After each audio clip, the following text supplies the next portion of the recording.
capítulo 12 do Evangelho de Lucas, versículo de número 54. Vamos ler. E dizia também a multidão: quando vedes a nuvem que vem do ocidente, logo dizeis, lá vem chuva, e assim sucede. E quando assopra o vento sul, dizeis, haverá calma, e assim sucede. Primeira palavra deixa fora, Jesus estava falando direto com os seus ouvintes lá na época. Então diz o texto, verso 56, sabeis discernir a face da terra e do céu, como não sabeis então discernir esse tempo? E por que não julgais também por vós mesmos o que é justo? Quando, pois, vais com o teu adversário ao magistrado, procura livrar-te dele no caminho, para que não suceda que te conduza ao juiz, e o juiz te entregue ao meirinho, e o meirinho te encerre na prisão. Digo-te que não sairás dali, enquanto não pagares o derradeiro ceitil. Glória a Deus. O texto é tão brilhante, que parece que Jesus procura advertir os discípulos e nota que existe alguém no meio da multidão que está olhando para ele naquela doutrina que ele está dando, tão pesada, e ele dá uma pegada na sua fala para advertir os contrários. Seus discípulos estavam lhe ouvindo com prazer, como sempre faziam. Mas existia uma multidão de gente, no meio delas tinham os incrédulos fariseus e tantas pessoas contrárias a Jesus, que ele dá uma pegada. Parece que ele deixou por fim para dar uma puxadinha nos fariseus ou hipócritas da época. E o versículo que me chamou a atenção foi esse. Vocês sabem, esses 3 versículos. Quando vede nuvens que vêm do ocidente, dizeis, vem chuva, e acontece. Vocês sabem discernir os tempos e as estações. E quando sopra o vento, então, diz, haverá calma. Sabe medir a temperatura, discernir a temperatura, discernir se vai chover ou não, discernir os céus e a terra. E não sabe discernir o tempo, e não sabeis discernir o tempo, e parece que isto é mais para nós também hoje aqui, que os homens da nossa época, eles entendem tudo, vão nas estrelas, na lua, há uma profundidade no conhecimento da tecnologia, da informática, a ciência se multiplicando e tantas descobertas, mas os homens não entendem Deus, não entendem o governo de Deus, não sabem discernir o tempo. Quando eu pensei nisso, eu comecei a pensar em que tempo nós estamos. Precisamos discernir o nosso tempo. Daí a gente fica parado, pensando, meditando, e voa na linha do tempo, até onde consegue lembrar daquilo que leu, que aprendeu, e começa a pensar lá nos homens das cavernas, quando o seu raciocínio não era tão aguçado, e o tempo deles, a realidade deles como era.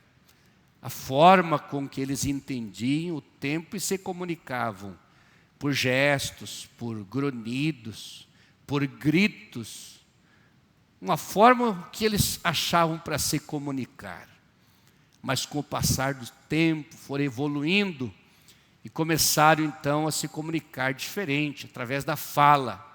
Lá no tempo dos incas, dos astecas, já se achava nas cavernas desenhos de animais que eles matavam, das suas caças e das suas proezas.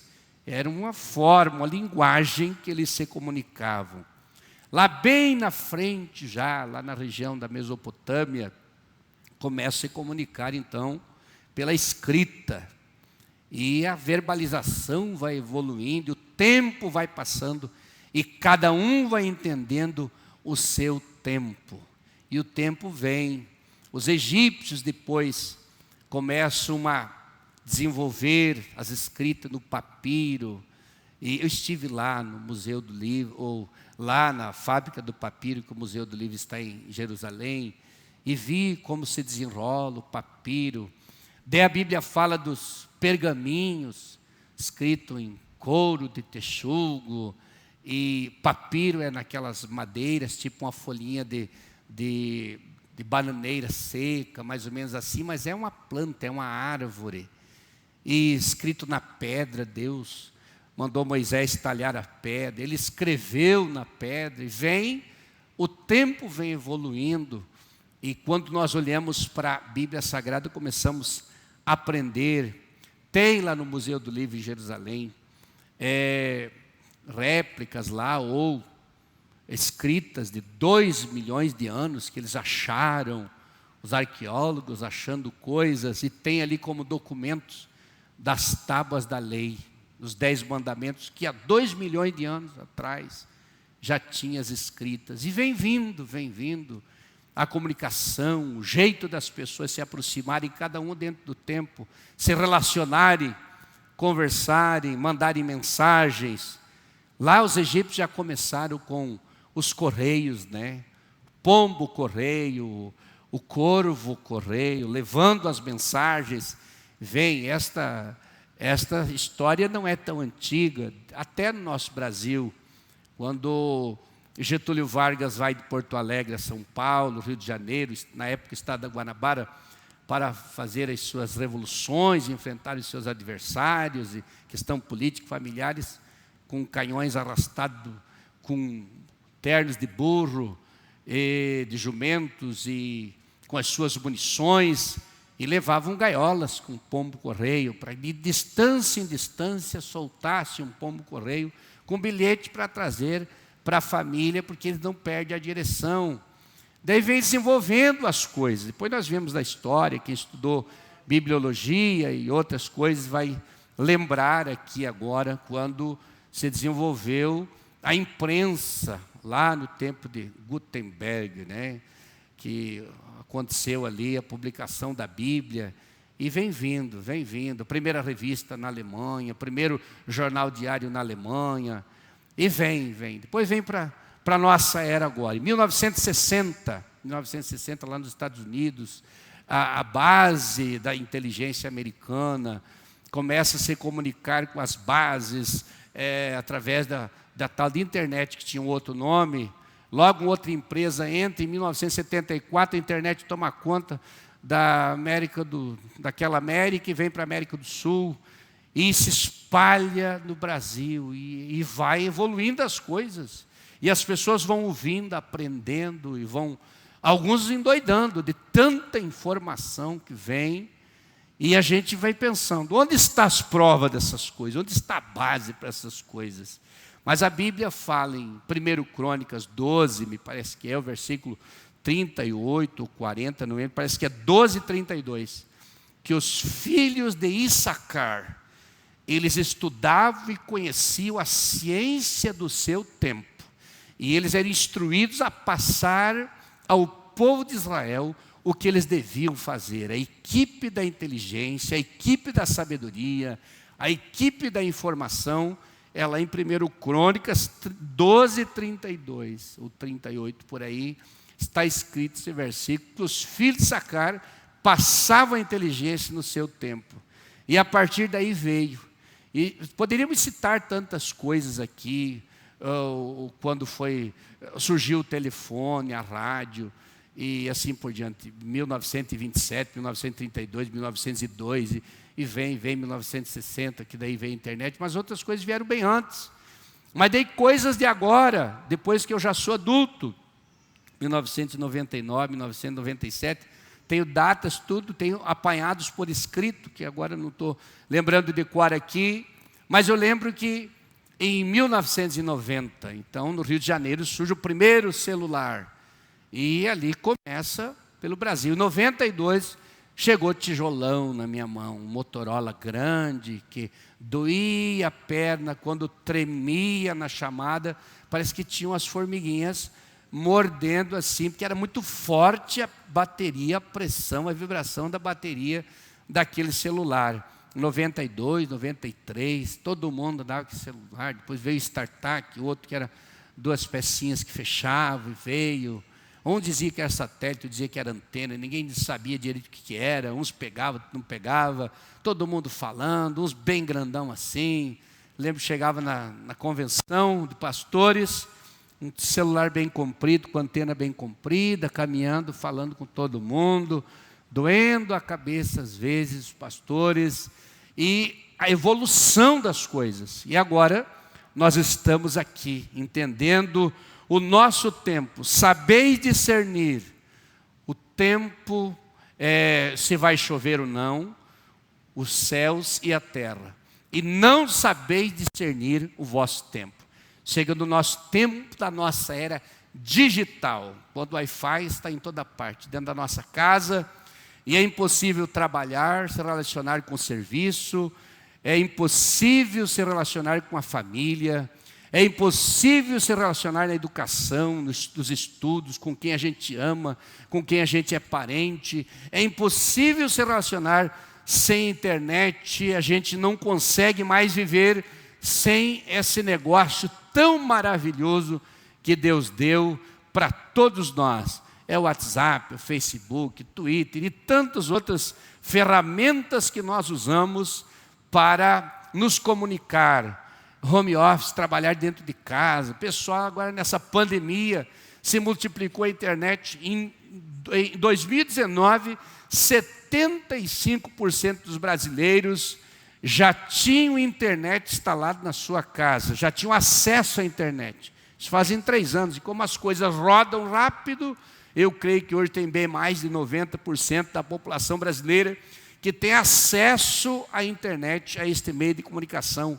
E há uns 20 anos atrás, eu comecei a investir em câmeras, em computadores, em coisas para as igrejas, em novos programas, porque eu sabia o caminho sem volta é o caminho da informática, é a evolução da informática que nós precisamos respeitar e aderir a essa ideia. E através da internet, nós entramos nos países comunistas para evangelização, entramos em lugares que ninguém entra jamais. Não tem barreira de segurança de guardas, de comunistas, não tem barreiras humanas nenhuma, não tem mar, não tem nada, não tem muralha que possa segurar a mensagem da internet pelo WhatsApp. Eu falo com o pastor nosso lá dos Estados Unidos, 1 minuto, estou conversando com os companheiros, quer saber alguma coisa, mando um WhatsApp para ele, já responde para mim. Estados Unidos, Alemanha, no Egito, Israel. E meu companheiro estava lá em Israel, precisava conversar com ele, liguei na hora, estava lá na beira do Mar Morto lá. Mas foi tão fácil, já vídeo chamada, já falo no meu celular, olhando para a carinha do meu companheiro. A evolução das coisas, entender o tempo que nós estamos vivendo. E o texto do Senhor Jesus foi claro, quando ele diz: sabeis discernir os céus e a terra, e não sabeis discernir o tempo. Como nós não sabemos discernir o tempo? A necessidade de discernir o tempo é urgente, porque nesse tempo é o tempo da política bagunçada, da política contaminada, é o tempo das leis tendenciosas, é o tempo da confusão religiosa, da proliferação das ideias contrárias à família, contrárias à espiritualidade, época das doenças raras, que são inúmeras, até leis sendo formadas agora por causa das doenças raras, é o tempo da evolução da medicina, da vacina nova. Agora temos aí vacina que as pessoas estão já escolhendo, rejeitando uma e aceitando outras, e outros dizendo: a minha é mais forte, outros dizendo: a minha é mais fraca, outro: você precisa tomar 3 vezes, eu tomei uma dose só. Daí tu vai ver quem tomou 2 doses, tomou só a metade, quem tomou uma só, tomou o dobro da mesma dose, tudo ficou igual. E assim por diante, a evolução das enfermidades, mas também das vacinas, mas também a evolução da internet, que este mundo está aceleradamente crescendo e evoluindo, e essa comunicação, esse tempo está influenciando nos sentimentos das pessoas, está influenciando na família das pessoas, está influenciando na fé das pessoas, está influenciando no trabalho das pessoas, está influenciando na vida das pessoas. Pessoas que morrem emocionalmente por causa do tempo que fica na frente do seu computador, pessoas que perdem a comunhão com seus amigos pelo tempo que fica na frente do Facebook, que fica na frente do WhatsApp, pessoas que perdem amigos por nunca mais se visitarem e cada vez vão se encurralando mais, se esquecendo mais dos amigos, e tudo já através desse meio de comunicação.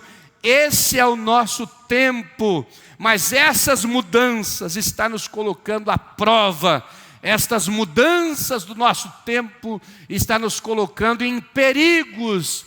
E se nós não administrarmos com sabedoria e não aprendermos a lutar e não aprendermos nos prevenir, nós podemos cair em grandes armadilhas, porque precisamos nos prevenir e precisamos aprender a lutar com tudo isso. A autodisciplina é algo divino na vida do homem, mas as pessoas perderam a sensibilidade e um grande número de pessoas não tem disciplina. Nós, os mais velhos, mais veteranos, nós temos na intermediária, sabemos ligar e desligar e trabalhar alguma coisa, mas não conhecemos as ferramentas. Nossos filhos têm mais conhecimento, se criam já conhecendo, lutando. Criança bem pequena já sabe ligar, desligar o celular. Estava conversando com um amigo meu e ele clicou ali, teclou na senha do seu celular, correu o dedo ali e o menininho viu de longe. Depois chegou e pegou o celular do pai dele. Ele disse: mas tu não sabe a senha? Ele disse: não, eu vi tu mexer na senha ali. O menininho pegou de longe ali. Então é uma rapidez, é uma evolução do conhecimento, é um momento de grande conhecimento que a nossa sociedade tem, que nossa família tem. A maioria tem filhos formados, versados na área da computação, a tecnologia da informação, a engenharia da computação, a ciência da computação e assim por diante, e tantas outras coisas que estão sendo ensinadas nas faculdades. Eu tenho filhos formados nessa área também. Nós precisamos nos prevenir, mas a autodisciplina nos faz manter-nos nos princípios, os princípios sagrados, os princípios da Bíblia, os princípios do início da educação, quando a verdade era verdade e continua sendo a verdade, não é mais relativa, não é a metade, mas é como a Bíblia Sagrada nos orienta, como a Bíblia Sagrada nos instrui. Glória seja dado o nome do Senhor. Todos nós diariamente temos contato com a tela, e nós precisamos absorver o conteúdo com sabedoria, porque esse conteúdo que nós participamos dele, acessamos, influencia na nossa vida e na nossa maneira de viver.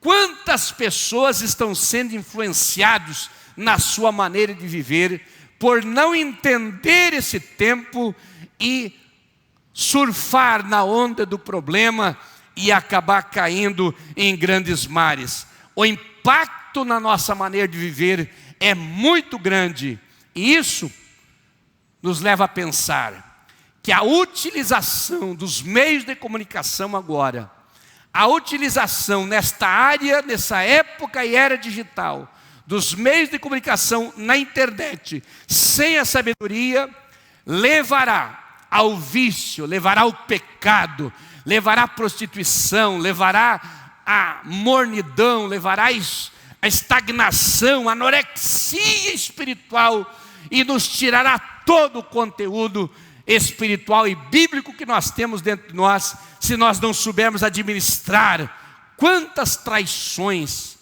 quantos problemas através da mídia que entra o pecado por não saber administrar.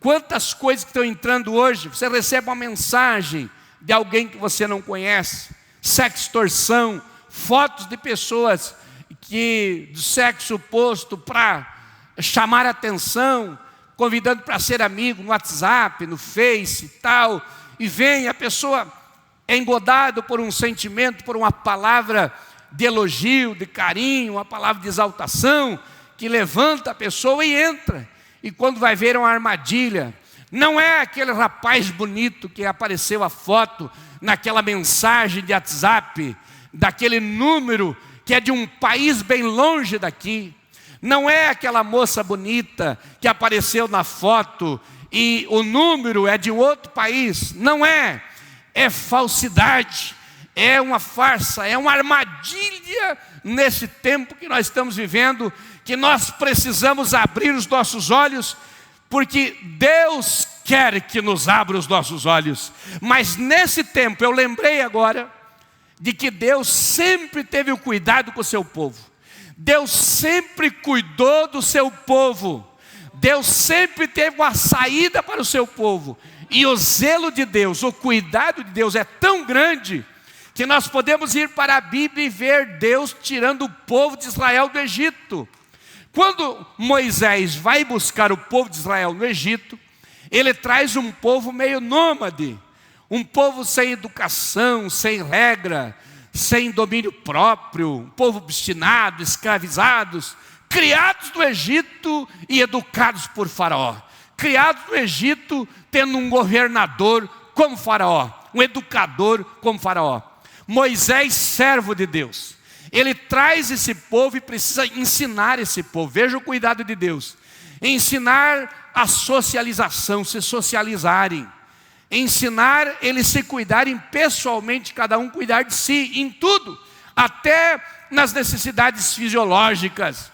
Ensinar eles tratarem os animais.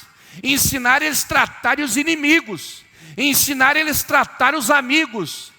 E armar tendas para que eles começassem a morar em tendas. Mas Moisés no Monte Nebo se foi, entra Josué. Josué já pega um povo preparado, porque Moisés fez as leis, deu as regras, ensinou a ser pessoas, ensinou a ser sociedade, ensinou isso, ensinou aquilo. Está tudo em Deuteronômio, nos livros da lei, está tudo determinado que Moisés organizou a sociedade. Mas daí vem Josué. Josué já logo não tem mais tenda, já são as casas quadriculares, as casas já, casas como tem hoje. Daí Deus vem ensinar. Em Deuteronômio, tem um versículo, quero ver se eu acho aqui em Deuteronômio, me parece que é no capítulo de número 22 de Deuteronômio, e o versículo de número 8, que o texto diz assim: quando edificares uma casa, já é no tempo de Josué, terás no telhado um parapeito, para que não ponhas culpa de sangue na tua casa, se alguém de alguma maneira cair dela. Veja como Deus cuidou do comportamento da educação, e agora Ele está cuidando de uma coisa ainda mais elevada. Não é necessário botar uma placa de proibido ir no terraço. Você precisa botar um parapeito. Faz uma escada do lado de fora, ergue a casa, e no terraço, nos dias de calor, o pessoal vão pegar a ventilação ali, vão dormir ali. Quando eles colherem os produtos, vão botar a secar os grãos ali. Eles vão fazer comidas, vão ter crianças por ali, eles vão viver ali nesse terraço. Então não adianta colocar uma plaquinha, tem que colocar um parapeito. Então quando tu fizer uma casa, coloca um parapeito nessa casa, para que quando alguém cair dali, você não seja culpado do sangue dessa pessoa.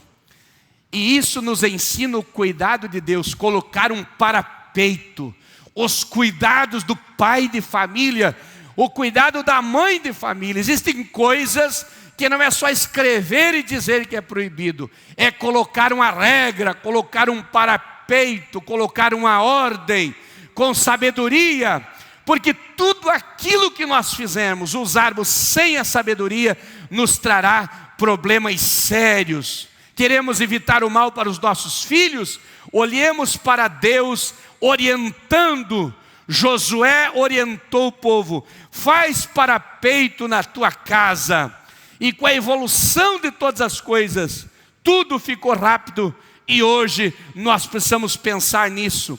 Nossa família tem acesso aos meios de comunicação, nossa amizade também, nosso trabalho, nossa escola, tudo facilitou. E nós precisamos pensar nisso, que hoje nós não somos conduzidos só pelo Google, o Google que está rastreando todos nós. Onde eu estiver, eu estou sendo rastreado para o meu celular. Eu posso desligar ele, eu ligar ele, os meus filhos me acham.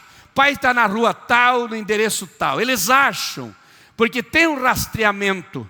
Mas existe um rastreamento de Deus para a minha vida e para a sua vida, cujo Deus está olhando para todos nós. E nesse rastreamento Ele está olhando os sites que eu estou acessando. Nesse rastreamento Ele está olhando as mensagens que eu estou mandando, as mensagens que eu estou recebendo, as fotografias que eu estou postando e aquilo que eu estou curtindo, aquilo que edifica a minha vida e aquilo que destrói a minha vida.